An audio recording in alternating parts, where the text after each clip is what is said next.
came out in Pangilinan versus Cayetano interpellation of Senator Leonen. Anong nangyari doon? Ang nangyari doon, wala nga tayong procedural rules in so far as surrender is concerned. Yun po.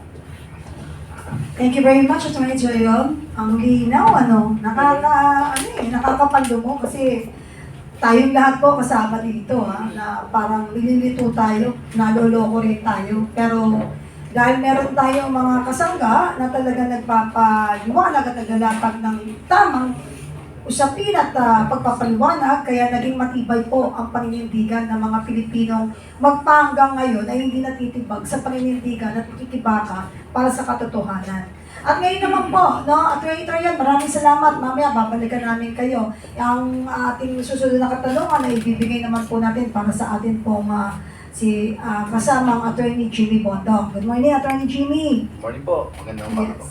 Atty. Jimmy, sa pananaw mo po bilang isa sa mga abogado po, may danger ba na nalilito ang publiko sa pagkakaiba ng isang dokumentong umiiral sa international level at isang warrant na maaari nang ipatupad dito po sa Pilipinas? Attorney? Litong-lito na po. Litong-lito na po ang publiko. Hindi lang po dahil sa complexity naman talaga ng legal issue, kundi dahil sa mga magkakaiba at magkakakontrang pananaw ng gobyerno itself, no? Meron po akong show sa ibang channel na mismo po si GM Torre na hindi naman po sa panig natin ay inamin na there is a breakdown in the unity of command, no? Ibig sabihin na iba-iba na po yung, pati on the opinion level, iba-iba na po yung pronouncements ng gobyerno. Tatlo po kasi yung legal na landas na pinopropose ng kabila. Una, yung pag-aresto kay Bato ay binabatay ng iba sa RA 9851, a domestic law. Yan po ang una, ha. Pangalawa, ini-invoke nila yung Rome Statute. Okay? At pangatlo, they are invoking general public international law. Tatlo po yun na pinag-iiba-iba nila ng paghuhugutan according to what is convenient. Kaya po tayo nalilito. At ang masasabi po ng kampo namin, in a very clear statement is that kahit ano po doon ang sundan nila na batas, na pagbatayan nila, wala pong sinunod ang gobyerno.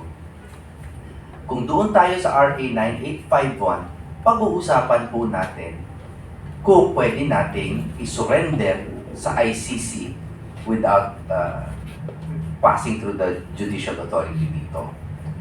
Kung pag-uusapan natin ng Rome Statute, which by the way, para sa amin ay wala ng jurisdiction, hindi nila sinunod ang Article 59 at hindi nila sinunod ang regulations of the court ng ICC, particularly Regulation 31 number 3, which shows how to effectively serve a warrant, no, na personal notice. At kung general na international law or customary law, hindi rin nila sinunod yung jurisprudence na sinite ng aking partner na si Atty. Boto. So, kahit saan pong larangan nila dalhin ang kanilang argumento, hanggang ngayon nananatili po ang aming paninindigan that there is no lawful basis for the arrest of General Bato. Thank you, Atty. Jimmy. Atty. Jimmy, may mga nagsasabi na itong mga pangyayari nito, nung nakaraang May 11, parang trial by publicity ang nangyari. Lalo na po nung maipakita umano ang dokumento sa media, bago pa man magkaroon ng malinaw na government position. Makikita niyo rin po ba yung anggulong to? Very clearly po, nasa kapangyarihan po kasi ng PTC, ng Pre-Trial Chamber. Yung una, yung to reclassify their warrant from public to secret to public. At nasa kanila rin yung to authorize reference thereto. Huwag na natin pag-usapan yung pangalawa. Nung pinakita po ni Trillanes yung warrant na yan, it was still secret. No? Therefore, wala siyang any authority to refer to this document, to show it publicly, to brandish it, and much less to enforce it. Wala po, kahit ano po. Hindi na natin pinag-uusapan kung siya ay isang delegate ng ICC, was he authorized, hindi pa yun eh. The mere showing of the warrant by anybody had not been authorized under any applicable laws or procedures. No? So, kaya po tayo nagkakalito nito. And then, assuming arguendo that the warrant had been reclassified at pwede nang i-serve o at pwede nang ipakita rather, hindi pa rin siya pwedeng i-serve dahil napakahaba po. Aantukin po kayo kung sasabihin ko sa inyo yung buong procedure na dadaanan ng ICC warrant bago pa man lang siya i-serve sa amin at kay General Bato. Thank you, Attorney. Attorney Bondo, hindi ba delikado kung ang isang pribadong individual ay tila mas nauunang makaalam o makahawak ng sensitibong dokumento kaysa mismong mga opisyal na dapat magpatupad po nito? Very dangerous precedent setting po yan kung sakasakaling mangyari yan. As I said in different interviews, I always invite the public to imagine the scenario that they are proposing. Imagine niyo po, kahit po sa hinaharap na makagawa na tayo ng sistema na ang warrant ng ICC or any foreign tribunal or court ay pwede nang panghawakan ng kahit sinong individual at sasabihin nila hindi na po kailangan yan dumaan sa piskalya dito, hindi na kailangan dumaan yan sa korte dito dahil foreign ito. And therefore, since they had been authorized by the President, the Office of the President, or any of the departments under the executive branch, dahil na-authorize na sila, pwede nang i-enforce yan. Can you imagine the absurdity? Na kung local charge at local warrant, rigorous yung dadaan siya sa korte at ang dami pong tumbling nga ang kailangan gawin. Pero pag foreign warrant, pwede na po at the pleasure of the President ay ipahuli ang kahit sino.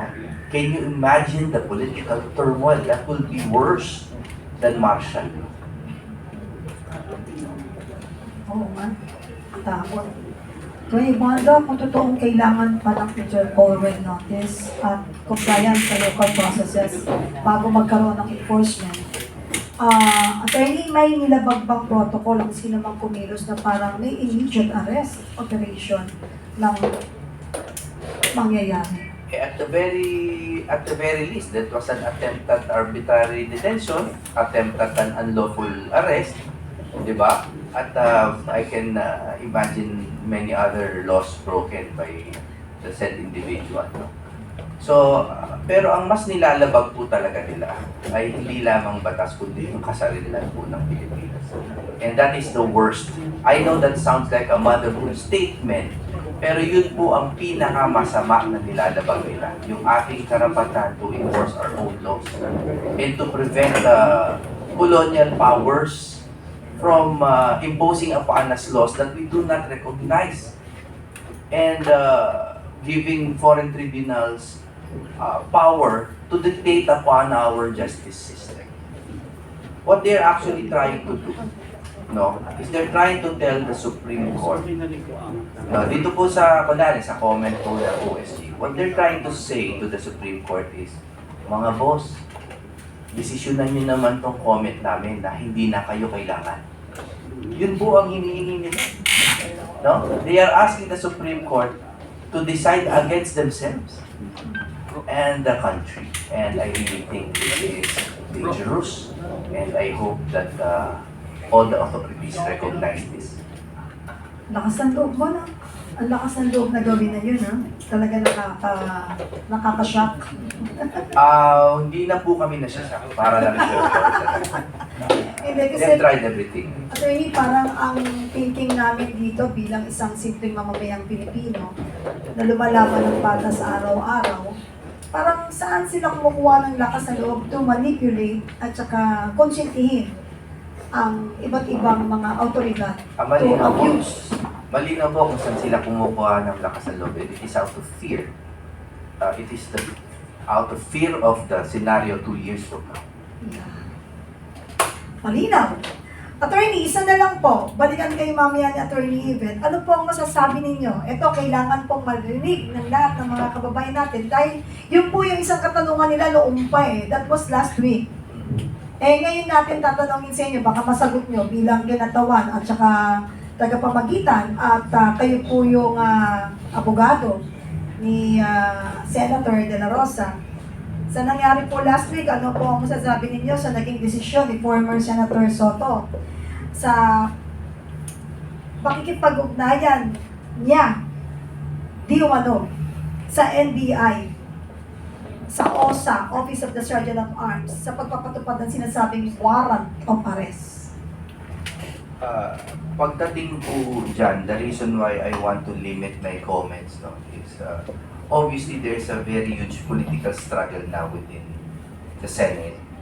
At gusto kong bigyan ng konting halaga yung pagpapaliwanag ni former SP Soto na dahil wala naman siyang kaalam-alam na dadating si Bato, parang ang sinabi niya lang ay, sige, coordinate nyo lang sa OSA. Bigyan po po natin ng kahit mga 50% na tiwala muna, no? But on the other hand, the other 50 should be reserved for our vigilance, no? That vigilance is to prevent further cooperation by any of the senators with law enforcers who have no right to arrest General Bato. And that said, also, we are very happy for now that the Senate presidency has changed because we stand with Alan Cayetano. I think that has to be said. We cannot leave him out to dry, no? Kasi si SP Cayetano is not being partisan. I want that clear. I think he is preserving the integrity and the sanctity of the Senate. I don't think it's for Bato. I don't think they've seen eye to eye on all stages of our recent political history, no? Pero ang para sa kanya talaga, bahay namin to, we are one of the 3 branches, at wala kayong pinapakita pang lawful basis para arestuhin ito. So, ba't kami magko-coordinate sa inyo? Kayong mag-coordinate sa amin pag meron kayong i-enforce out of respect. At kami, susuriin namin kung pwede nang arestuhin si Bato. Sinabi rin po ni Senator Cayetano, pasensya na humaba ng konti, ano? Sinabi ni Senator Cayetano, iba naman yan kung local warrant yan. Kung local warrant yan, we would have treated it like they did with Enrile, De Lima, Trillanes. Pero hindi nga local yung warrant. So I think we should support Alan Cayetano in unison kung ano man ang kulay ninyo because he's preserving the integrity of the Senate. Thank you, Attorney. Yung